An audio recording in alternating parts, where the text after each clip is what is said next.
One of our 11 charter members, that's from our very first year, we had 11 of them, has come back to say a few words.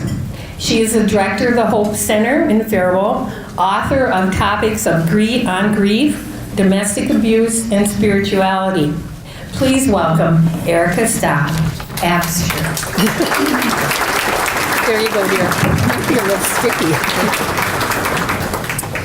Hello, everyone. Thank you so much for the opportunity to begin this evening. It's a time to gather, to share in the fantastic reach of our community.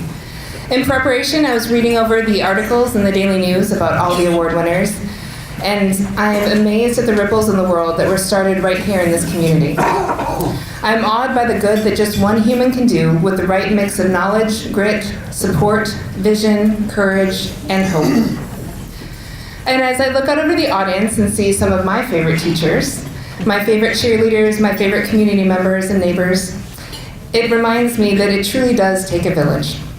And I hope that each one of you know that the tidbits that you provided, the ways that you taught, the ways that you mentored, modeled, shared, showed, and showed up matter. They matter to all the award winners tonight, and they matter to the youth and the adults whose lives you still touch. It is in large part because of your investment in this community and the lives here that we're here to celebrate and honor these individuals this evening.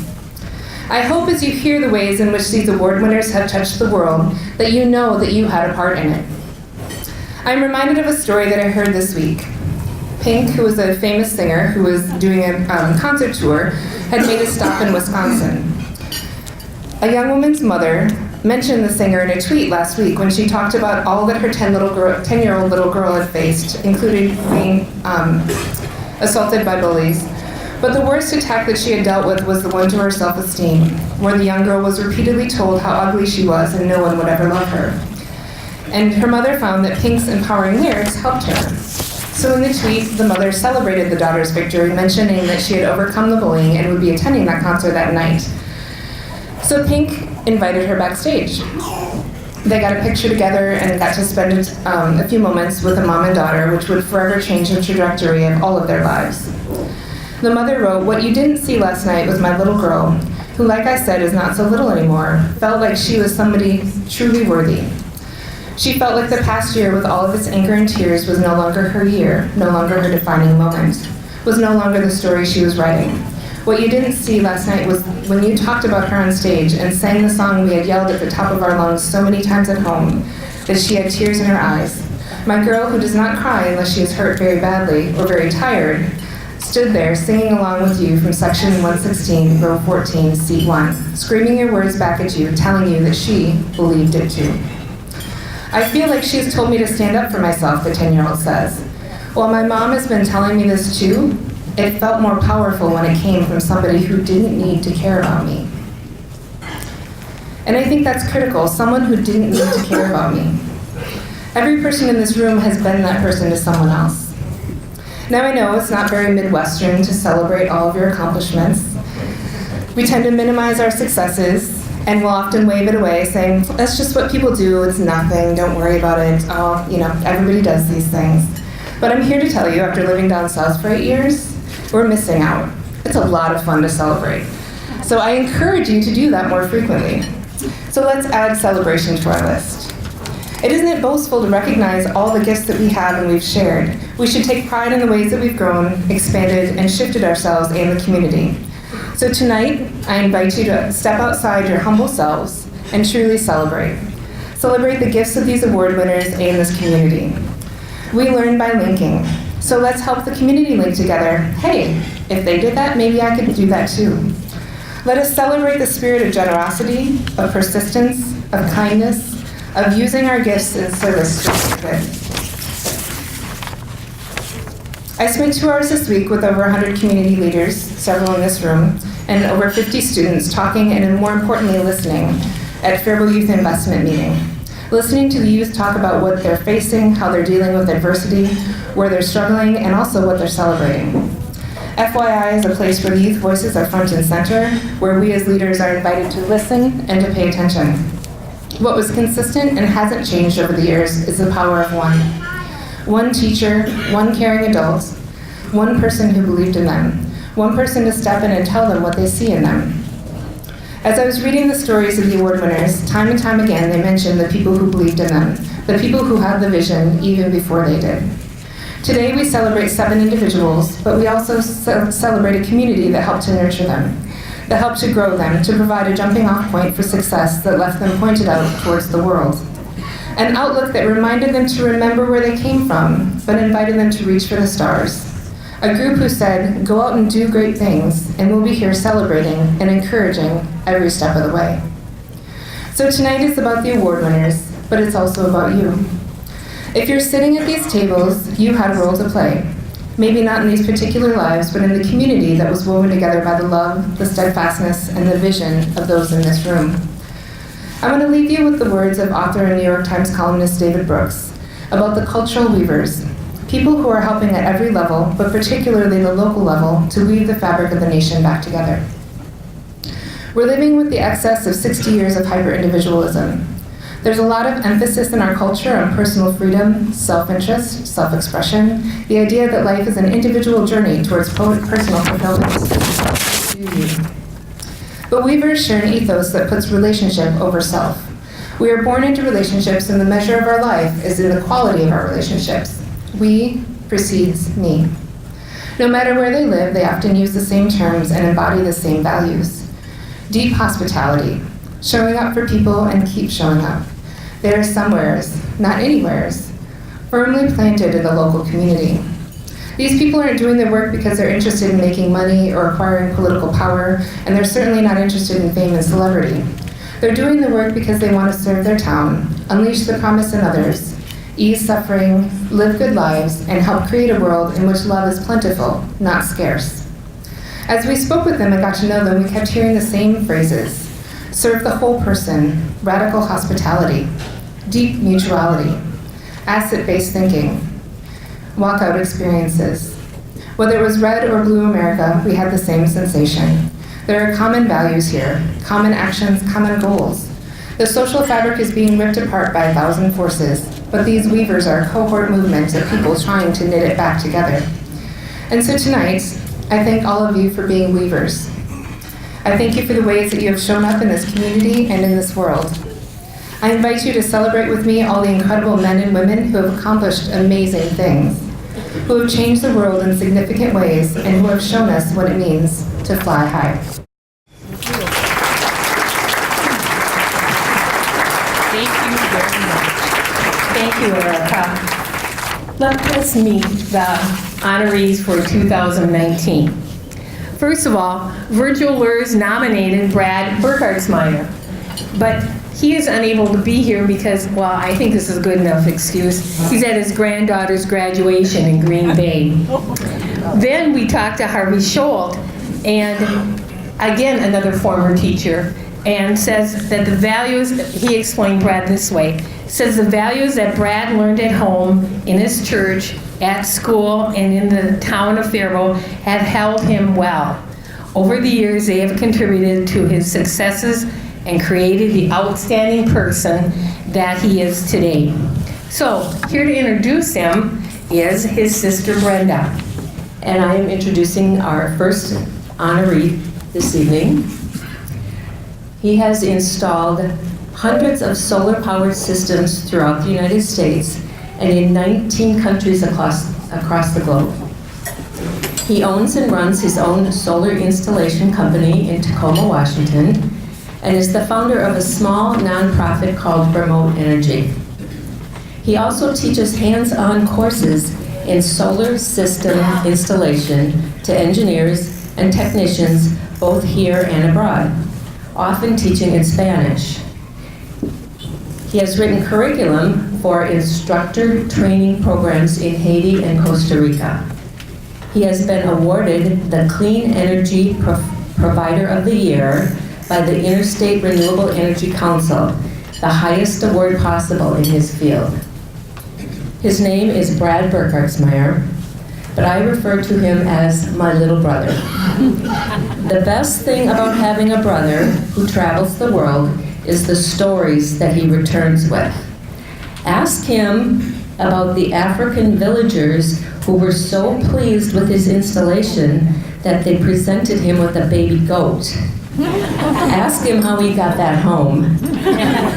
Or ask him about the game he invented to play with the village children using some fruit and some PVC piping.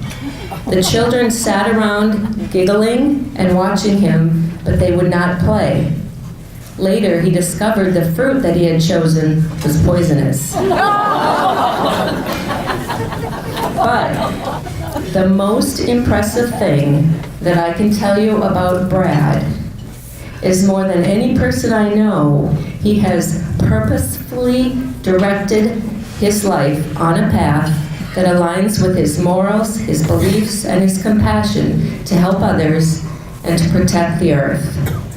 Brad says solar isn't magic, but it changes things for people. It makes their lives better. It brings them independence. It gives them power. That sure sounds magical to me. Ladies and gentlemen, I give you my little brother, Brad Burkhartsmeyer.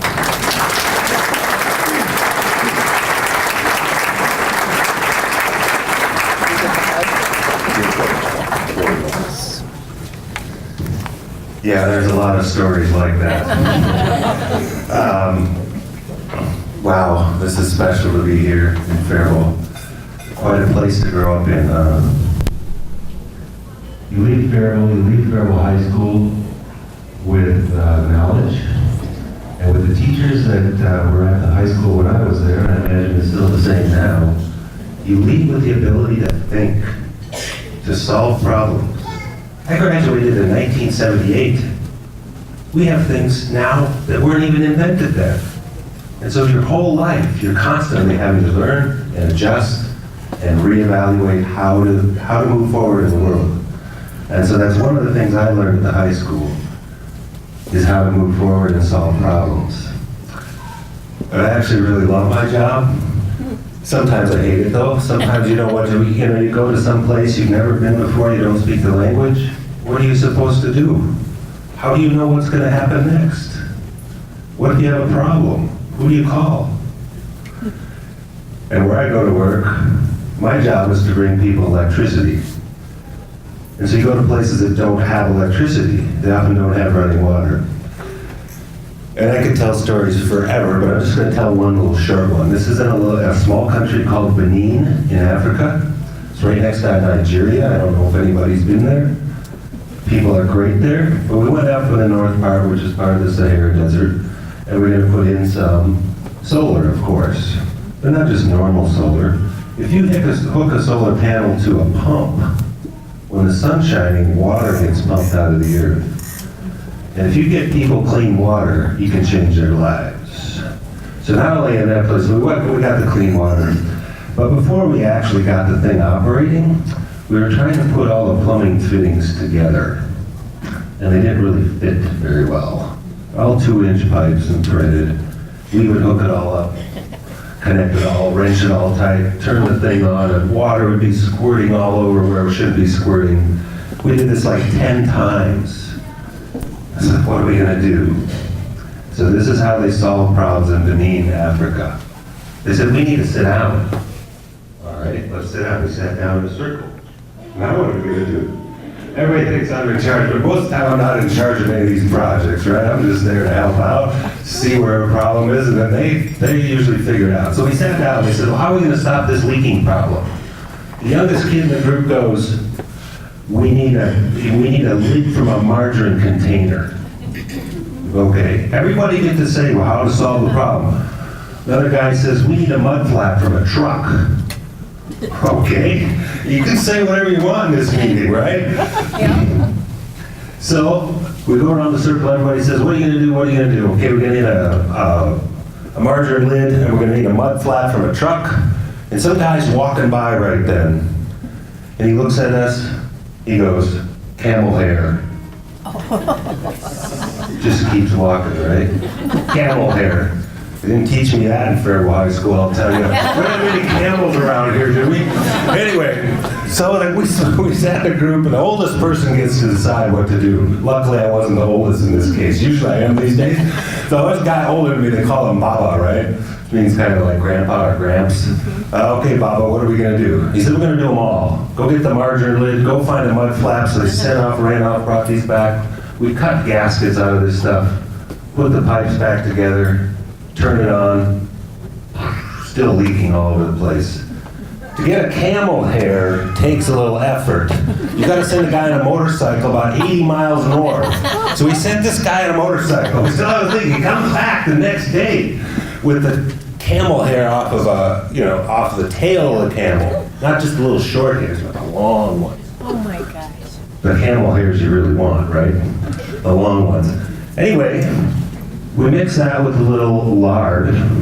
Pig fat, actually. Do you call pig fat lard? Sure. I think Yeah? Okay, we're going to call it pig fat lard today. We mix it with the camel hair, and we use that like we normally use Teflon tape on plumbing pipes, right? So we wrap all the pipes, turn it back on, not a leak there. What happened to this water? Each woman in the village got a row, 30 meters long, so 100 feet long. They could grow vegetables. So we pumped water, now they could grow two crops a year. One they can live on. The second one they can take to the big city and sell. This is a problem in areas that are poor. If you don't have money, you can't do anything. You got to get money circulating. So now, I went back 2-3 years later, the place is a different place. There's businesses, people are doing well, the women are really happy. Anyway, so to sum that up, I know I'm only not supposed to talk all night, because I could tell stories all night, but Jill told me I had 5 minutes, so I'm going to stop right there. But it's really an honor to be here and receive this Alumni Award. I got to thank my family, too, for supporting me all these years running around the world, and some people in the back of this room and various places that taught me a lot back in the day. Anyway, thank you very much.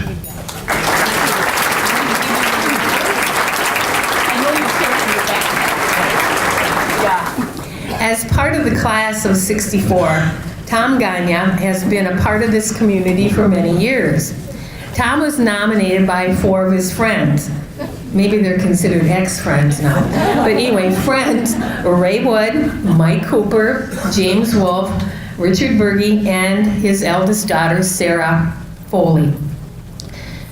Richard, you must have pulled the short string. He gets the honor of introducing our next honoree.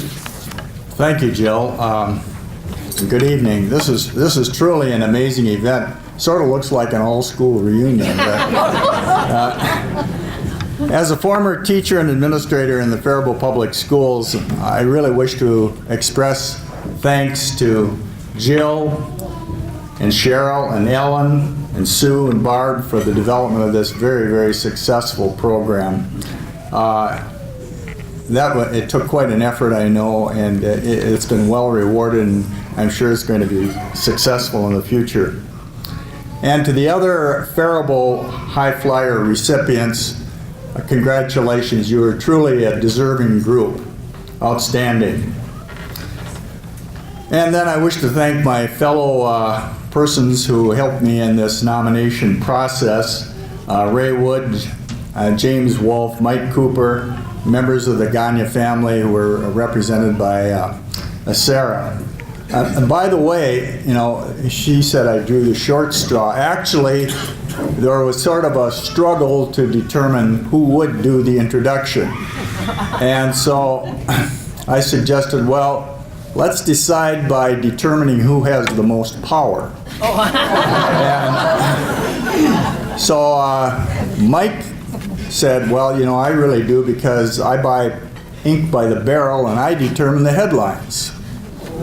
And I said, well, that is powerful. And then James Wolfe said, well, he said, no, I have the power because I determine who can get into the hospital. And Ray said, no, but he said, I determine whether you're going to be sick or well. And Sarah said, no, I have the most power because actually I'm the oldest in family, and so I exerted the most power. And I said, well, that's all well and good, but actually I do, because I could strike panic in thousands of homes on a snowy morning because I could close schools. Well, anyway, it is my honor tonight to introduce Tom, a true Faribault son. While I cannot claim to have contributed much to his education, because in 1963, when I came here as a teacher, Tom was in his starting his senior year. But I came to know him better when he came back to Faribault, returning as a business and community leader. And I came to know him through his wife, Linda, who was elected to the school board. As I sifted through my memories of the many well-qualified graduates of Faribault Senior High School to put forward for this nomination, I settled on Tom because he had significant achievement in business as an entrepreneur and contributed time and energy to various community activities. What impressed me was his ability to navigate through the rapidly changing world of technology and communications, so that he was ahead of the pack, so to speak, incorporating those changes for the benefit of his employees and community. He did not rest on his success, however, but used those past successes to apply to new ventures. Yet Tom found time to give back to the community through volunteerism in various community organizations, his church, the hospital, whilst helping Linda raise a family. Those achievements in his personal and professional life and contributions to community service are well documented in the chronicle that you have before you. Through it all, Tom has maintained his calm, respectful demeanor, one who could always be counted on to get the job done at a very high level of achievement. He truly provides inspiration for future graduates, is an outstanding example of the quality of education provided by the Faribault Public Schools, and is a living source of pride as a graduate of those schools. Those of us who advanced Tom's nomination are truly proud of his selection and our ability to call him friend. I present Tom Gagnon.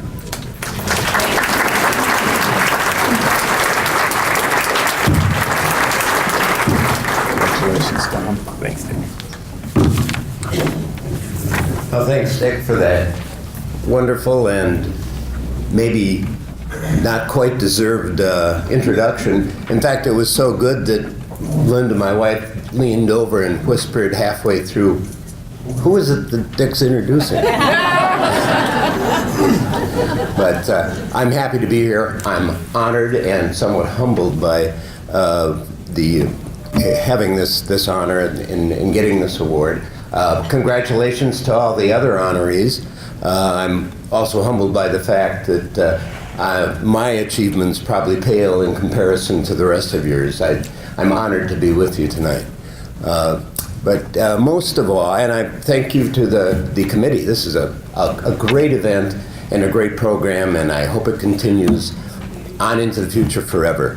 And thanks to those friends that nominated me for this award. It was a complete surprise. I came home one day, and there was a letter in the mail, and it said, "You're going to be honored as a recipient of an award." And I thought, did I read the address right?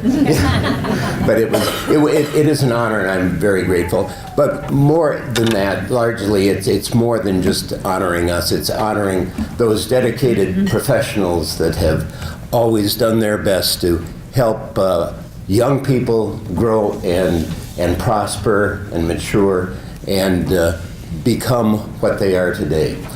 Without our schools, particularly our public schools, we wouldn't have the opportunity to do some of the things that we've done. And I feel very grateful to have had all of the teachers I've had and to have been a graduate of the Faribault Public Schools. And I'm also grateful that my kids have been fortunate to do the same. So thank you to all of you. Not too many have were teachers at the time I was in school and graduated in 1964. But the rest of you have followed in their footsteps and have provided the same kind of guidance to my kids that I had then. And I'm eternally grateful, and I thank you all. The honor is really yours more than it is mine. Thank you very much.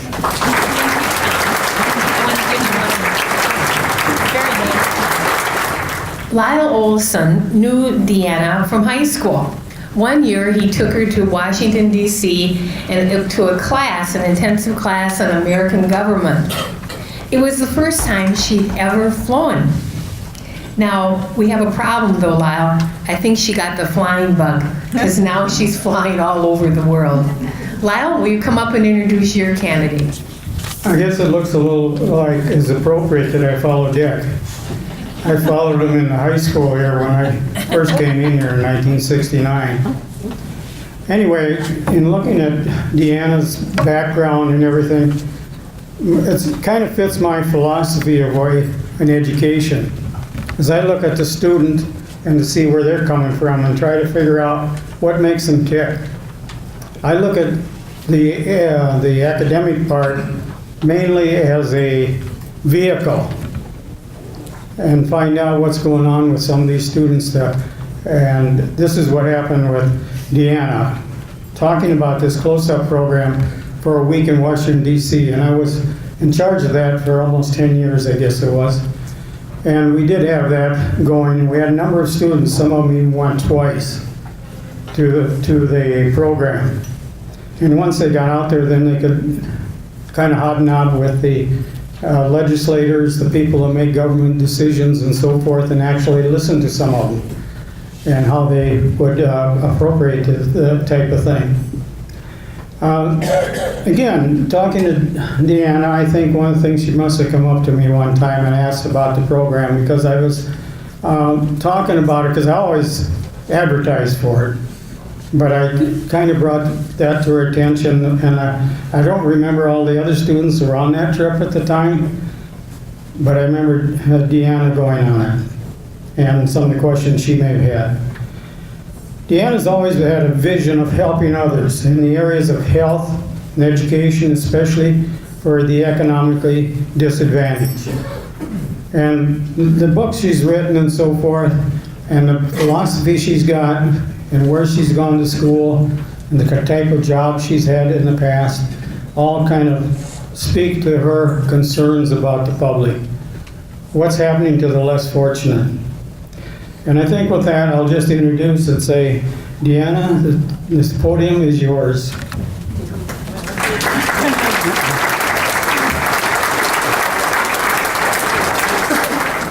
Well, I want to start by saying, wow, this is such an honor. Thank you very much for recognizing me. I want to say congratulations to all the other recipients of the award. I'm in great company tonight. And thank you to the committee for choosing me, and especially thank you to Mr. Olson for nominating me. It truly is an honor. When I think back to 16-year-old Deanna, I know she wanted to be here tonight, but I'm not sure she knew at that time she would make it. Kids like me, we found solace in school.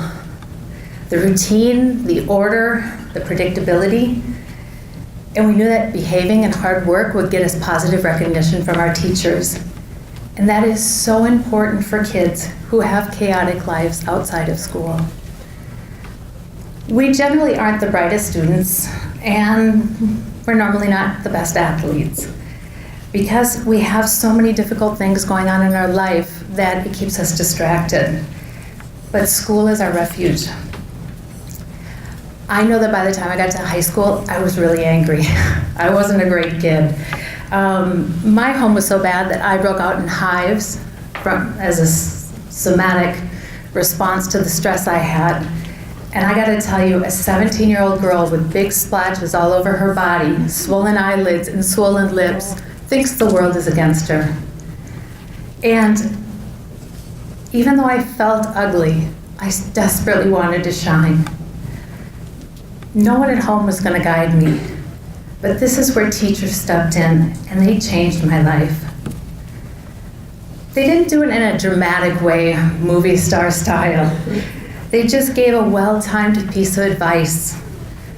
Or they saw something in me that I didn't yet know I had, and then gently directed me to how to discover that within myself. Mr. Bob Kaler is here tonight. He's one of those people. He directed me to be a nurse practitioner. He pulled me aside just one day after class, and he said, "You're really good in biology. You know, I know your parents don't have enough money for medical school, but there's this type of nurse that can practice medicine. Go get your bachelor's in nursing, and you can continue working while you get your master's to get that degree." And I did exactly what he said because he was the only person telling me what to do. And I followed his advice, and it changed the course of my life. On the day I graduated with my master's, I sat down and I penned him a thank you note, and I dropped it in the mail. I certainly hope he got it, because I will be forever grateful for his assistance. Mr. Lyle Olson, who introduced me, also left an indelible mark on my life, and he changed how I viewed the world. He was the first person to explain to me how socioeconomic status transferred between generations and what you needed to do to change that, and it was get an education.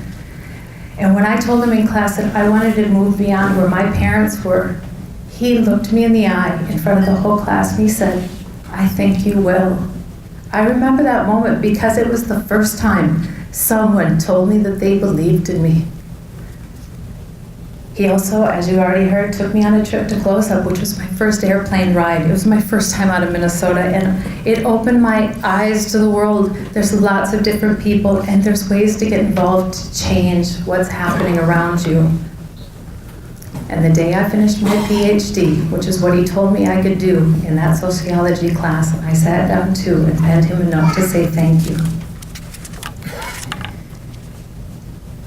Another teacher that was very important to me was Dr. Richard Skews, my orchestra conductor. And I know sadly he passed away a few years ago. But that man put up with me and my anger in a way that nobody else did. He lived next to me on Holt Trail out by Cedar Lake, and I think he had a better idea what was happening inside my home. But he gently and persistently kept me playing music. He knew that I needed that music to express all the horrible feelings I had, the pain, the anger, the shame, in a safe way. And it helped me keep my head above water. I was so snotty to him. And he allowed it. And he's held that safe space for me. I don't know where he got the patience or strength, but I am thankful that he did. I saw him one last time after I moved to Spain, after a wicked divorce, and I had 2 small children under age 5, and I was in the middle of a doctorate. And he still sat there and checked on me after that Rotary Club dinner. And I am so thankful for that last time I had with him. So why do I share all these memories tonight? Because I want to talk about how teachers have a powerful effect on the students that they teach. Some kids shine and have lots of success, but others like me, we're not superstars, but we're not really problematic either. We're just normal kids dealing with crappy things. And I am so thankful that there were teachers out there watching and tuned in to me to give me direction, to open my eyes to new worlds that I didn't know existed, and to keep me afloat when no one else was there. This is what makes Faribault schools so fantastic. Dedicated teachers that understand education is not just transferring information or knowledge to kids. It's more about making a connection with these developing people who will be shaped by that relationship. And I'm here today because of the support I received here in town, the guidance, the encouragement, the understanding. That all gave me the courage to keep going, and it gave me an example to live by. The influence of these teachers and many more shines through me and is carried forward. And this is how the world has changed. If this isn't a superpower, I don't know what is. So I encourage us all to continue doing this important work and create the world we want to live in, one child at a time. Thank you again for honoring me with this award.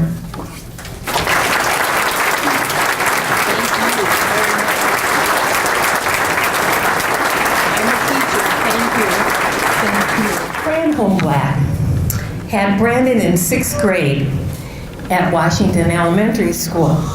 And as many of us teachers know, we do have students that can stick in our own minds for being a challenge, right?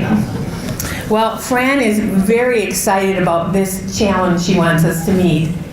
We had a fun party. It's just a joy to meet Brandon and his family, Alyssa and her husband, and then Brandon's folks, Scott and Ann Moriarty. So, and then the little guys too. Just a joy to meet your family, Brandon. So we like to party any chance we can get.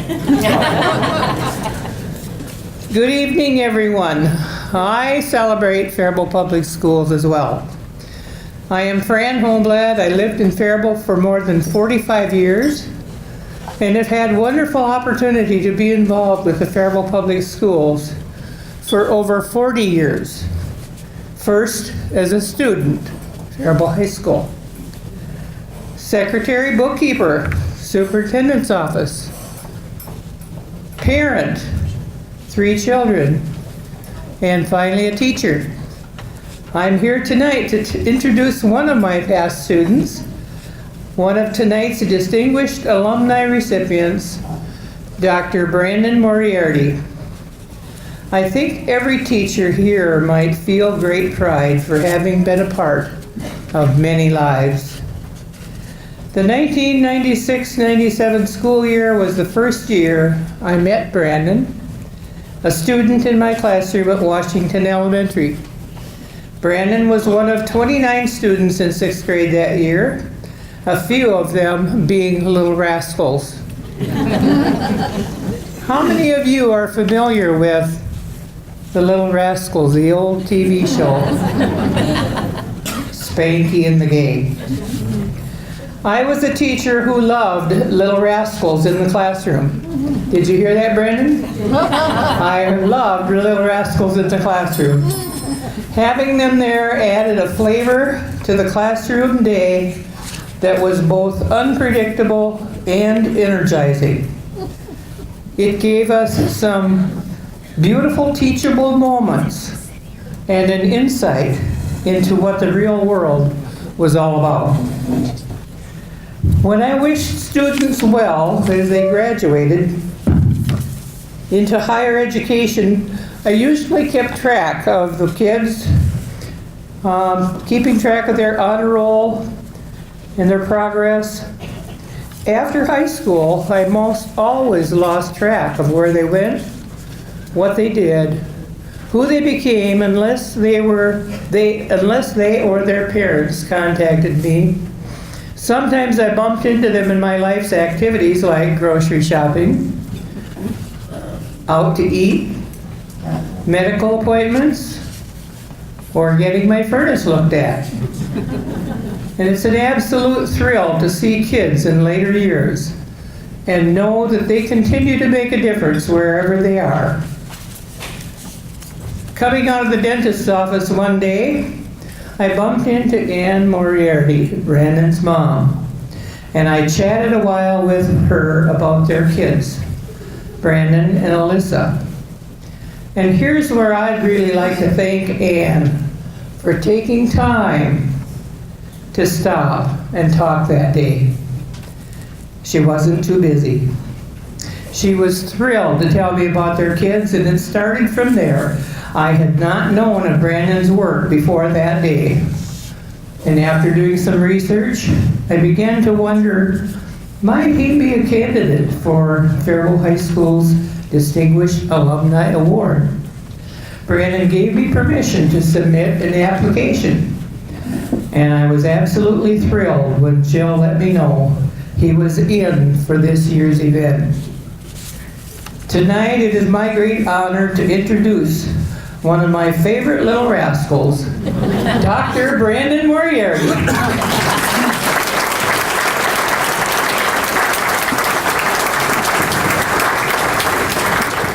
Well, thanks for this great honor tonight, especially to Fran for nominating me. It was very unexpected for me as well. And thank you to the selection committee and the steering committee for selecting me. And it's kind of funny when I look back at all my years here in Faribault, because I was a little rascal for like 12 years. When I think about my memories of school, it's mostly me getting in trouble. Bringing home pink slips, detention, things like that. So even I'm like super surprised where I ended up today. Yeah, didn't see that one coming. But I just really wanted to thank all the teachers and also, like I said, apologize to them for giving them a hard time.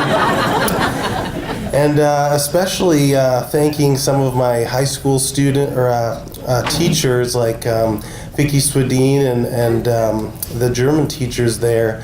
I really didn't know what I was going to do with my life, and I was just kind of meandering through school. But really, it was through my German classes, and we actually went to Germany and took a trip there, and it really opened my eyes to like the world and what's out there, and that there's a lot going on outside of Faribault, and that was something very intriguing.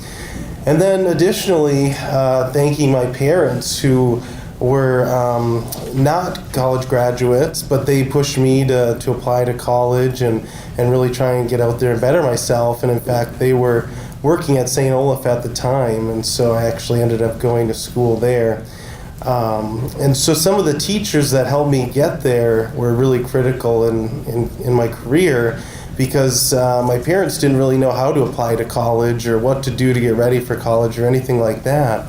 And so I remember Vicky, the German teachers, they were actually the ones that really helped me put together my application for college, study for the ACTs. And it was funny because I ran into Vicky Swedine at the party today, and she didn't even remember helping me with the application.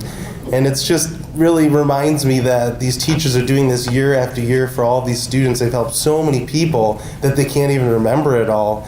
But as an individual, it's something that we never forget. And so that's really important, and I'm just really thankful for that. So that's all I have to say, and I just want to thank all the teachers again and my family for helping me get here, and thank you for this very prestigious award, and have a great night.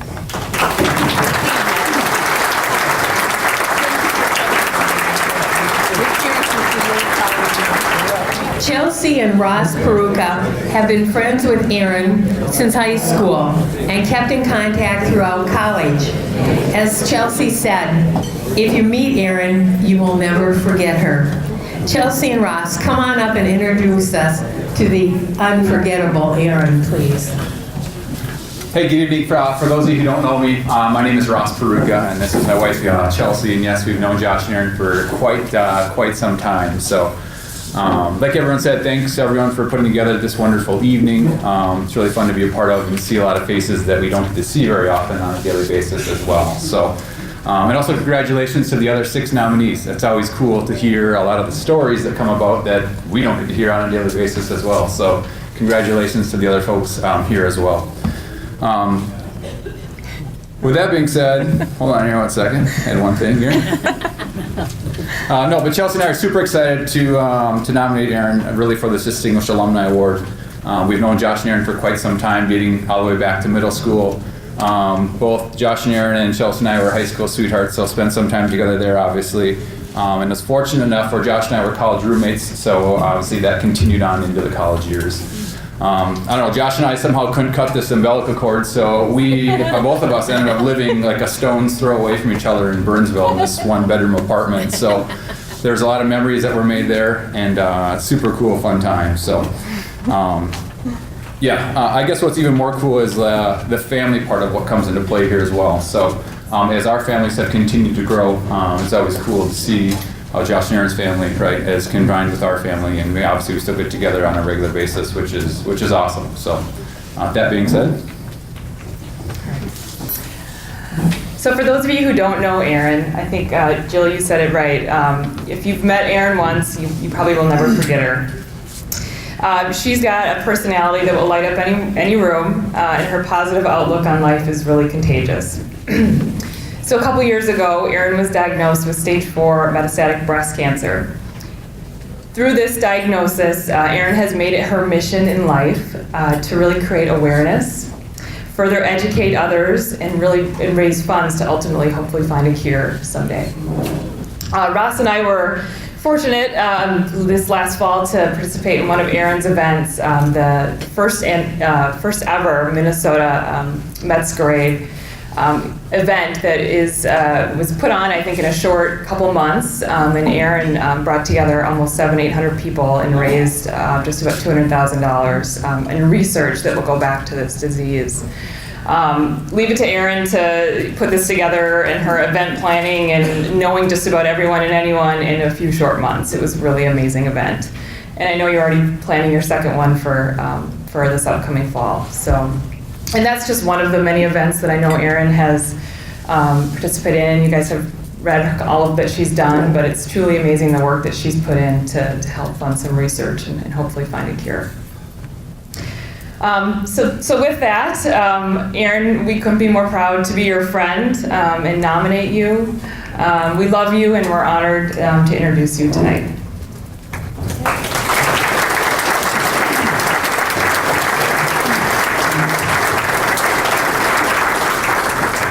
Okay, so in true Erin fashion, I also did not prepare any type of speech. I'm just going to wing it. I got my dad's speaking skills, so usually that's actually better if I don't have anything written down, because then I tend to speak right from my heart. Thank you, Ross and Chelsea, for doing this. It was a surprise, a great surprise, and thank you to everyone for putting this together. What an awesome event and night to honor people. And yeah, it's just such a neat thing to stand out and look and see how many wonderful people are doing so many good things in this world. I actually moved to Faribault when I was in 9th grade. It would have been the summer of my 8th grade year. I grew up in Lakeville, so not too far away from here. My family was a very, we had been there forever. My uncle is a coach at Lakeville. Our whole family had roots there. So I actually wasn't going to come to Faribault High School. I was going to open enroll and head on up 35 every day and go to school there. My mom, I think she had this in her plans all along. She actually paid me as an 8th grader a nice amount of money to try it out and to come, saving on gas, being a part of a community. I took one step into volleyball practice that summer and I fell in love. I fell in love with the people. I fell in love with the coaches. I fell in love with the opportunity to be in a smaller town and have a lot more opportunities as an athlete, as a student, and as a community member. So that's kind of how I started in Faribault. It's not the best start, but I will say it was all worth it. I met my husband here, my now husband, and I wouldn't have ever known him if I wouldn't have gotten paid to come to Faribault. Oh, and my brother did just find out that he did not get paid. He was an 8th grader and didn't need to be bribed. So he just found that out only a couple years ago, so that was kind of embarrassing. I actually, in that lovely 2003 yearbook up here, received Teacher's Pet Award. I knew that would come back and haunt me. I also got Best Dressed, so can we I always said, well, I also got that. I think I was teacher's pet because I loved getting to know my teachers. I was not sucking up or trying to get better grades that way. I loved their stories and I loved that they were there for us and they were willing to help us and willing to teach us. I think that's why I got that. I don't see myself as a teacher's pet. I see myself as someone who really just loved being around my teachers and getting to know them on a personal level and really connecting. So I have to giggle at this distinguished alumni because I'm wondering if my fellow classmates of 2003 are saying, oh, weird, Erin Weir is getting a distinguished alumni. She also got teacher's pet, So I actually, which is really neat, Brandon and I graduated in 2003. I think it's really awesome that we're here together. We actually both went to St. Olaf College as well. So ya, and yay for the class of 2003. I'm really, really proud of you, Brandon, and I'm really honored to stand up here with you today. I went into nursing thinking that was going to be what I'd be standing out here today talking to you all about. I was an OB nurse, I was an educator, I worked in labor and delivery, NICU, postpartum, peds. It was my passion, it was my life, and to this day I miss it. I want to be at the bedside again. But you know, when I was diagnosed with stage 4 breast cancer in 2016, someone said to me, "You're gonna do something with this someday." And I didn't really understand what they meant. To me, it felt like my world was crashing down and I wasn't gonna do anything with it other than be sad and upset. But now I'm seeing it 2.5 years later, kind of seeing what that meant and what that person meant when they said that. I was diagnosed in September of 2016. I was breastfeeding my youngest, who's the little guy running around with a little mohawk back there. He's 3.5 now. But I was breastfeeding my youngest and discovered a lump. I was an OB nurse and didn't think anything of it. I have zero history in my family. I was at work actually and had a doctor look at me and was diagnosed with stage 4 breast cancer that very week. It had already spread to my bones. 31. Young mom of 3, and just blindsided. We sold our house that week before the diagnosis. We were planning on moving to the lake. That actually fell through, so we were homeless at the time. Homeless family of 5 and a breast cancer diagnosis. We ended up finding a rental randomly to find out that very day it was full of snakes.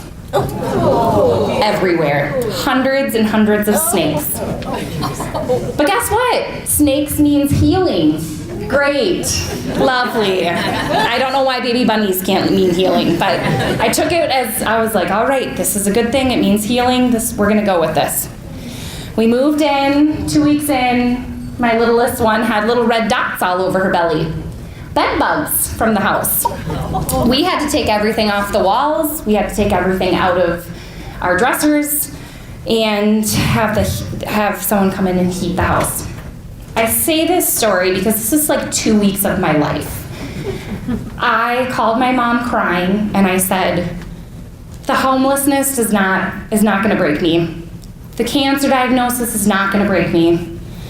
The snakes aren't going to break me, but I said, the bed bugs are gonna break me. You know, I just have been raised in a family. I lost my dad at a young age. I lost my baby brother when he was young. And my mom has been a constant rock and a positive influence and such an amazing person. So when people say that they won't forget meeting me, it's all because of her. People can say the exact same thing about her as well. She's a role model to me, and I want to be that way to my children and anyone who meets me.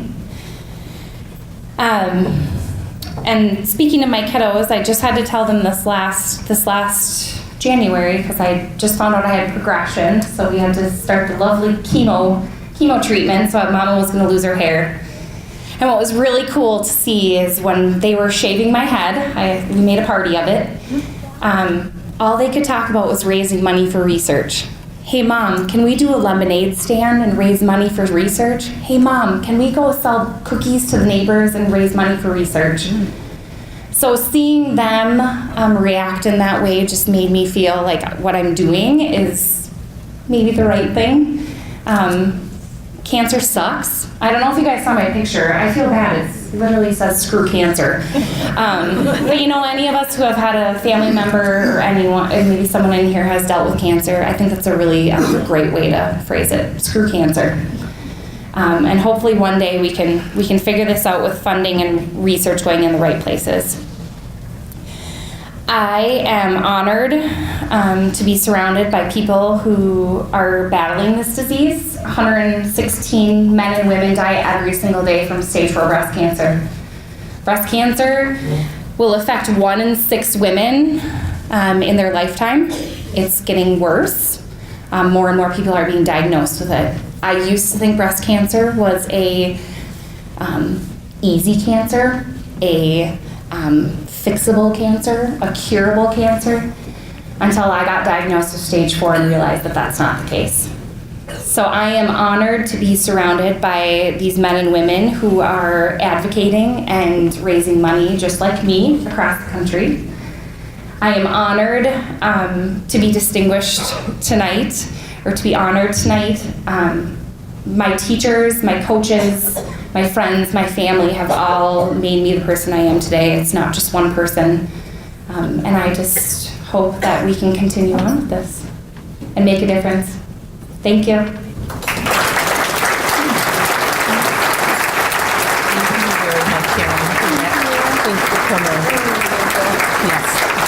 Noreen Rutherford was a student in Terry Schmitz's class in 8th grade.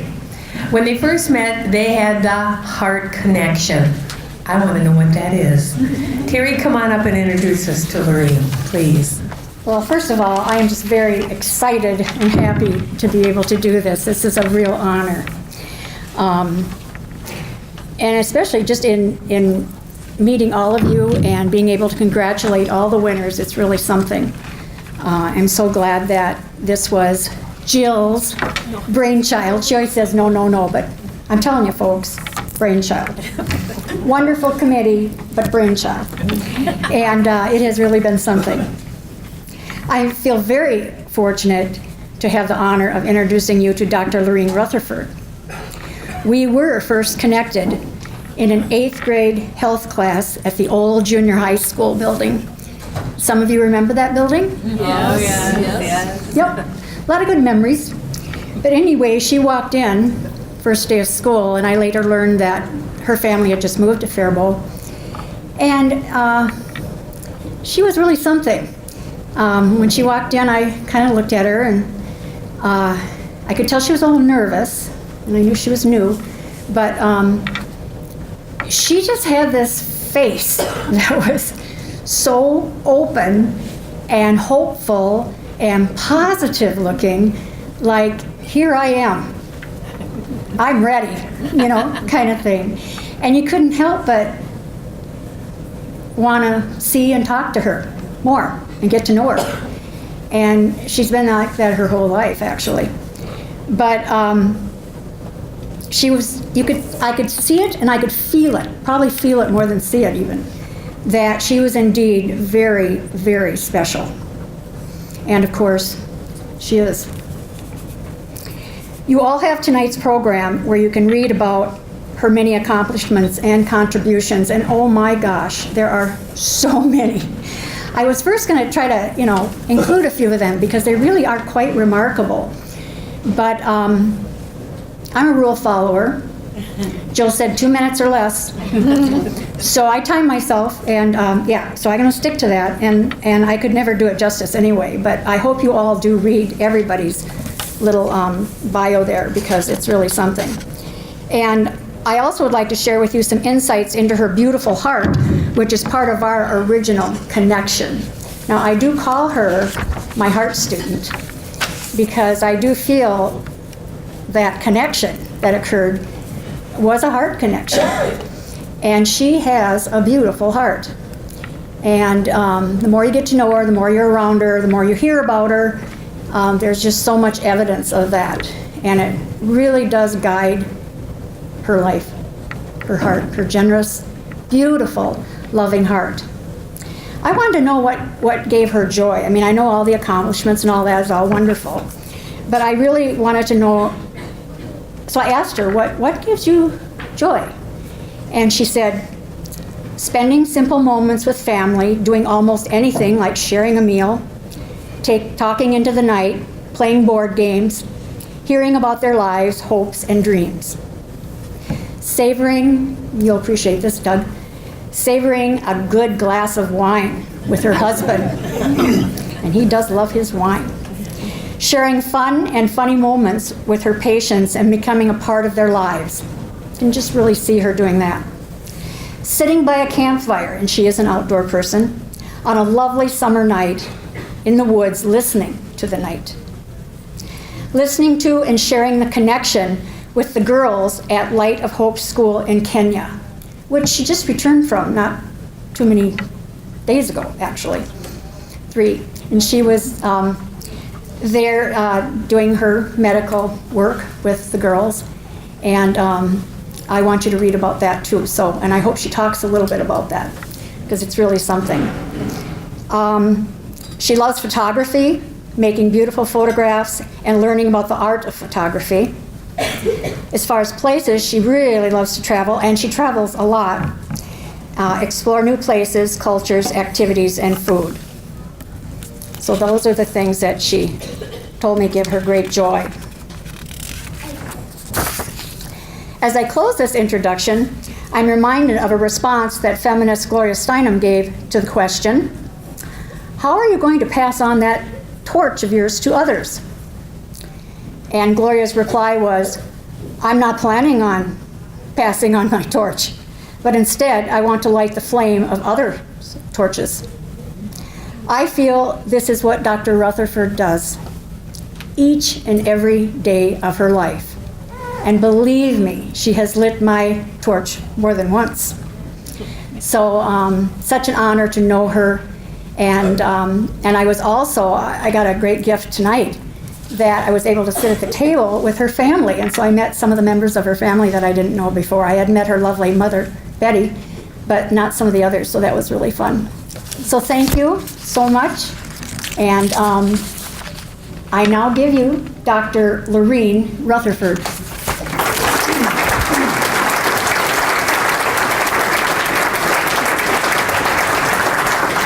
It's not hard to make a heart connection with Terry. For those of you who know her, I think that her heart is not just on her sleeve, but is pretty much external to her entire body. So it's funny, Terry is right. I moved here with my family in 8th grade after having moved quite a lot and didn't know anybody, and I actually missed some days of school initially with mono. So I was behind, I knew nobody, it was a totally new school. And Terry was certainly a wonderful, warm, caring, and welcoming presence that first day and year when I was here. In fact, this is, for those of you who have ever had a teacher infatuation, mine isn't actually over yet. Terry was that very first teacher infatuation for me here in Faribault, and we connected a few times after I moved up to the high school, and then went on to Carleton College, the other school in Northfield. Although I do speak Ole because my brother is an Ole, so we're a blended family. But Terry made it possible for me to really feel like I had become part of the town. And in fact, I loved her so much that I had zero interest in gymnastics, but Terry was the gymnastics coach. And because I was in love with Terry, I thought, what the heck? So I went out for gymnastics because I could spend an extra 3 hours a day with her. And then I got to know her lovely husband, Bill, too. And I have a lot of marvelous memories of them taking, they are some of the best mentors. In my little blurb, I talk a lot about mentors because I truly believe mentors are heart and soul, what helps the next generation. And Terry and Bill couldn't, be better examples of what truly amazing, generous mentors are all about. They took us on snowshoeing trips and taught us, all the sort of unwritten things about how to grow up and be a decent person. And so I credit them a lot with kind of helping set all of us move forward and become better people. So anyway, I'll add in, I feel incredibly connected to each and every one of you who's already spoken. Connection is what I do best. It's my superpower, if I have a superpower. And I could hear snippets of my own experience in all of your lives, from being sort of the person who struggled early on. Although I told Keith Larson, who's here too, he's one of my other favorite teachers who taught history. or I think social studies as it was called then. And I loved him too, and I told him I was really good at coloring in the lines. But although I colored in the lines pretty well, I was also kind of a sassy person, and I really didn't like people to put roadblocks in my way. And I don't, hopefully she's not here, but my high school counselor advised me not to apply to the college that I wanted to go to desperately, because no one in my family had ever gone to college and we didn't really have any money and there was no chance I would get in. I thought that was a sort of unusual way to approach that job. Encouragement usually works better, but maybe she knew me better than I thought, because that just irritated me. And the one piece I didn't have, which I connect with Brandon about too, was my parents had not gone to college. I really didn't know about the process very well. So I thought, to heck with this, I'm just going to apply early decision to several colleges, which, as many of you know, is not something you're supposed to do. But I was clueless and naive, which in fact is largely how my life has operated from moment to moment. So, but I successfully got into all three of them, and then had the terrible realization 20 years later that I had done a bad thing. So I did say I'm sorry, but in any event, Carleton was wonderful. It led me on many adventures, and my husband is one of those. Several of our worldly adventures I can lay firmly at his doorstep. He's got a great adventurous spirit, and opportunity is, I think, his middle name, and so we've had a very interesting and fun life. And my trajectory is far from A to B directly. One of the things I do a lot of is mentor high school and college students who want to go into health professions, and I just tell them, you know, if your dream is to do this, and then somewhere along the way you get a pretty interesting opportunity, weirdly your life will still be there, and maybe even enriched if you decide to take a left turn. So my life has been a lot of that, and a lot more fun as a result. But I have to credit my mentoring community, because everywhere along the way for me, I've had tremendous mentors, an important person in my job or in my education, or just in a charity event. And all of those people have really helped teach me that, you know, we are all connected by the heart and by the soul. On the way here tonight, I was listening to my Spotify, which I have a file called Inspiration, and one of the songs in it is called Love Can Build a Bridge by the Judds. And I think that the other honorees here tonight really embody that. The central theme seems to be that we all give to communities, especially people who have needs in far in excess of what we have to live with, and that are so appreciative for the help that we give them. And so I just think that we are all bridge builders in one way or another, from curing osteosarcoma to raising money for breast cancer to building houses for Habitat for Humanity and all the other amazing things people have done. I have such respect for everything you've done. In fact, I told Terry, I feel like maybe the committee needs like a mulligan on my choice, because everybody else is amazing.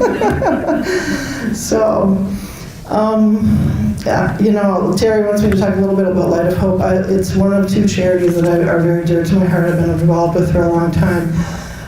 The Light of Hope Home and School for Girls in Naivasha, Kenya was started by a couple. The man was from there, and the woman was from here.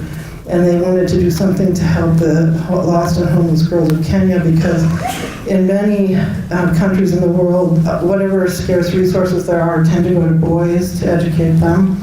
But the data is quite remarkable that if you educate a girl, there are hundreds of people raised out of poverty for every one girl that you educate.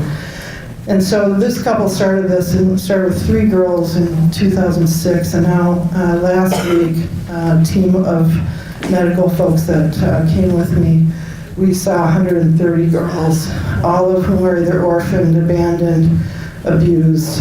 75% of them have been raped, some of them as young as 4. So they have come from truly terrible personal stories.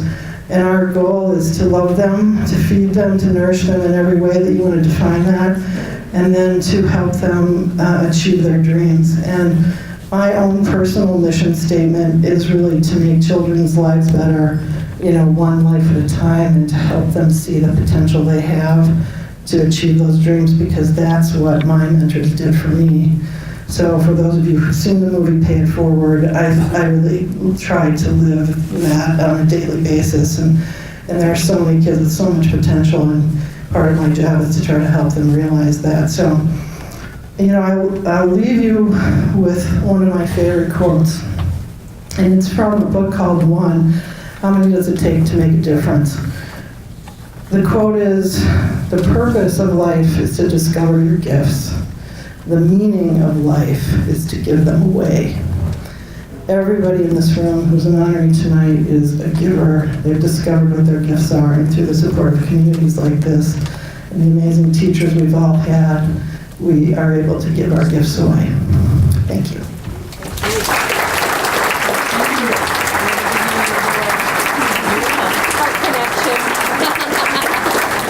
Bill Sarter is one man I wish I could have met. Unfortunately, I didn't make it. But have I heard stories about this man? And I want to know if they're true. Okay, first of all, I heard that he goes ahead and has family gatherings, or had family gatherings, and he would lock the door and nobody could leave the room until they bought a ticket to the Habitat fundraiser. Is that true? I'm sure we'll hear more, right? Okay, let's find out about Bill from Pauline Schreiber. My great pleasure to have been asked to nominate Bill for the Distinguished Alumni Award. And I feel, though, that I didn't do it alone, because my former boss, Tom Donyan, is award winner tonight, and I worked for the Faribault Daily News for over 30 years. So what I did, my approach was to interview people about Bill. I myself met him in 1991 when Habitat for Humanity just started in Rice County, and they hadn't started building houses yet. They were partnered with the city to rehab houses through a grant program. And so I knew Bill, and one of his special talents was he had a special people talent. He had lots of connections in the community, which is one reason why he, as Ken Kangas said, he was the spark for creating Rice County Habitat for Humanity. And I believe they're building 5 houses this year. Yeah. And so besides Ken, I interviewed Chuck Stam, Nikki Thews, Tom Warvick, Lambert Van Haren, Larry and Jenny Wells, and Dana Norville of Northfield. And Bill's biggest passion was for Rice County Habitat for Humanity. But he also worked for 35 years for Foldcraft, and through Foldcraft they had the Third World Ventures with the Cross Boundaries program, and I believe he went to Egypt and helped them with building a factory there that manufactured school desks for schools. But his big passion was for Habitat for Humanity, and the people I interviewed said that why it flourished, the Habitat flourished so well, was because he had a special talent for people. So when people volunteered, he always made sure that they, he taught them, and he always made sure that they knew what they were going to do and that he appreciated them. So, and Lambert Van Haren said that Bill was someone who wanted to make life better for everyone, And one way he thought he could do that is Habitat for Humanity builds houses that help people help themselves because they don't, the houses aren't given to them, but they are, they still have to pay a mortgage and help build, families are asked to help build the house themselves. So I will let Jeff Sarter, he's going to accept the award and he can tell you more about his dad. So.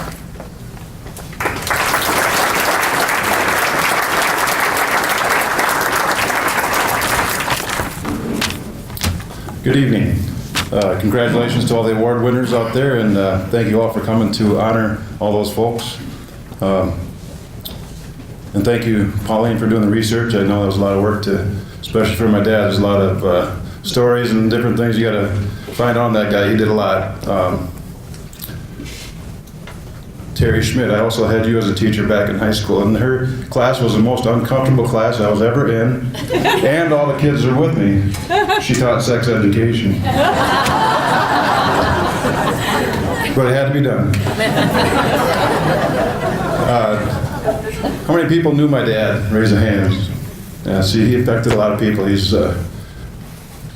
quite a guy. To me, it's quite amazing that after 4 years, he passed away unexpectedly, December 14th, 2014, and still getting awards. I guess to me that really defines what a legacy is. Like Pauline said, he was heavily involved with Habitat for Humanity, and born and raised in Faribault Senior High. He loved school, he loved the community, he loved just being a part of everything, and that really showed through with all the Habitat work that he did. Dad, basically, to him there's three kinds of people in this world. There's that made it happen, those that watch it happen, and those that said, what the hell just happened? Dad didn't watch it happen, and he didn't say, what the hell just happened? He made it happen. He jumped in with both feet first, on every project and went full speed ahead. Whether he was building homes for Habitat, playing euchre, fishing, canning tomatoes, raising money for people in need, plumbing, electrical, he'd say to himself, I'm going to be the best I can be at this. And that's exactly what he did. You heard the term jack of all trades, master of none. Well, Dad was a jack of all trades and master of every trade that he ever hopped into. And he challenged himself to be the best in that trade. That's what he did. He would take the knowledge that he get from other tradesmen, tradespeople, whoever, and try to be better than that. Because he was always challenging and driving himself. Probably his biggest gift, like Pauline said, his biggest gift and talent was helping people expose and recognize their own talents, and then expound on them, and then put them to use. That was the key to him, put those skills to use. Whether you had a college degree or a skill set, a trade, whatever, that wasn't really the important part. The important part was putting it to use and applying it.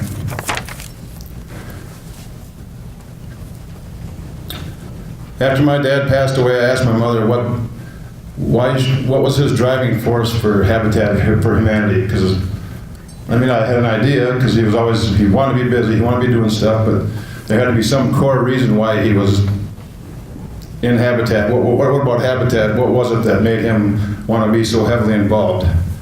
And by the way, he,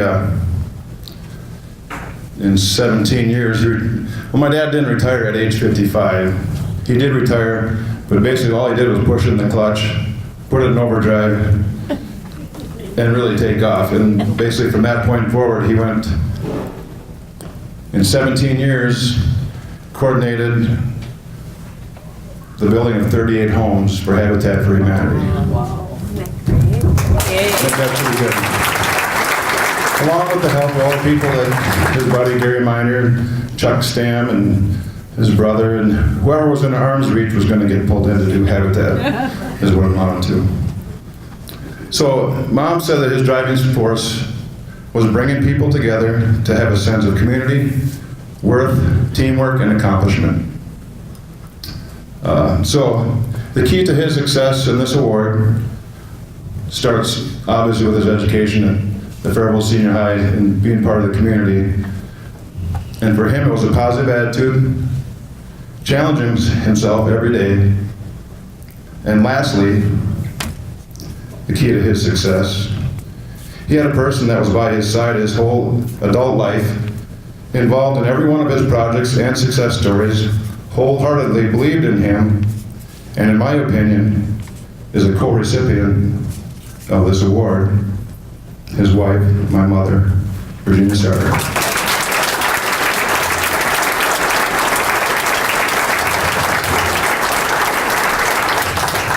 Very creative, always wanted to fix, always wanted to make a better mousetrap than just, if you didn't know him, you missed out because he was a great guy to everybody.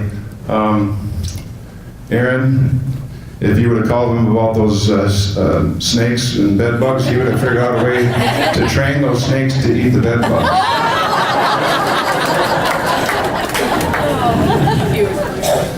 So, thank you again for giving my dad this award. He would be honored. I guess I'll finish with this. This is how I felt with my dad. When I was by my dad's side, I felt like we could accomplish anything. And that's just the way he made people feel. On behalf of my entire family, we are honored and thank you.